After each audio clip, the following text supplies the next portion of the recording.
এই ফ্রেন্ডস, সবার প্রথমে আমি মিল্কটাকে 500 গ্রাম মিল্ক নিয়েছি। এটাকে ভালো করে আমি একদম বয়েল করতে করতে একদম কমিয়ে দেবো, 250 গ্রাম করে দেবো। আর এদিকে এটা অবশ্যই ঠান্ডা করে নিতে হবে।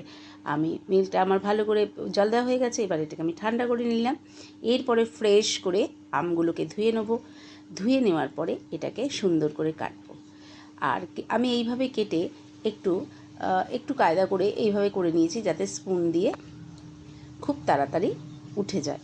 তো বন্ধুরা, তোমরা আমাকে এর আগে ভিডিওটা আমি দিয়েছিলাম, কিন্তু ফুল ভিডিওটা দেওয়া হয়নি, তাই তোমরা আরেকবার আমাকে ফুল রেসিপিটা চেয়েছো। তো তোমাদের জন্য আমি এটা আরেকবার করে বানাচ্ছি। দেখো, এটা খুব খুব ভালো করে মিক্সারে দিয়ে এটা গ্রেট করে নিলাম। আর বন্ধুরা, অনেক কষ্টে ভিডিও বানাই, প্লিজ তোমরা একটু লাইক কমেন্ট শেয়ার করো আর বানিয়ে দেখো, খুব ভালো লাগবে খেতে। তো আমি এখানে নিয়েছি ফ্রেশ মিল্ক আর নিয়েছি মিল্কমেড। তো তোমরা স্বাদ অনুযায়ী যে যেরম মিষ্টি খাও সেই হিসাবেই মিল্কমেডটা এই গ্রেটটার সঙ্গে মেশাতে পারো। আর বেশি মিল্কমেড দিলে আমের স্বাদটাই চলে যায়, আমি এর আগেও বানিয়ে দেখেছি। তো প্রয়োজন মতো মিল্কমেড দিলাম। আর এই মিল্কমেডটা আমের মিশ্রণের সঙ্গে ভালো করে, খুব ভালো করে মিশিয়ে নিলাম। আর আরেক দিকে আমি ফেস ক্রিমটা অন্য একটি পাত্রে ভালো করে ঢেলে ওটাকে খুব ভালো করে আমি মেস করে নেব, ঠিক এইভাবে। তো যতটা ভালো করে ম্যাশ করব, আমি দেখেছি খুব ভালো ব্যাটারটা ফোলে। আর এখানে আরেকটা কথা বলে দিই, একটা এর মধ্যে অপশনালি, এটা তোমরা দিতেও পারো নাও পারো, 1 চিমটে সামান্য নুন ফেলে দিতে পারো, এটা অপশনালি।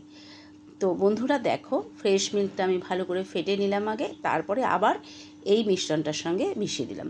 তো 3টে মিশ্রণ একসাথে খুব ভালো করে মিশিয়ে নিলাম, যাতে একটাও লাম্পসের মধ্যে না থাকে। তোমরা দেখতে পাচ্ছ আমি 3টেকে খুব ভালো করে মিশিয়ে নিয়েছি। আর বন্ধুরা, এই গরমে এই আমের আইসক্রিমটা ভীষণ ভীষণ ভালো লাগে, আমি প্রতি বছরেই বানিয়ে থাকি। আর এই বছরে তোমাদের সঙ্গে এই রেসিপিটা শেয়ার করলাম। খুব ইজি, খুব সহজেই হয়ে যায়। দেখো, আমি এবারে একটা আইসক্রিম পটে ঢাললাম, আর এটা 8 আওয়ার্সের জন্য ডিপ ফ্রিজে ছেড়ে দিলাম। তো 8 আওয়ার্স পরে আমার আইসক্রিমটা এই পর্যায়ে এসেছে। তো আমি তোমাদের একটা তুলে দেখাবো আইসক্রিমটা কিভাবে এটা জমাট বেঁধেছে আর কত সুন্দর হয়েছে। আর খেতে তো দারুণ।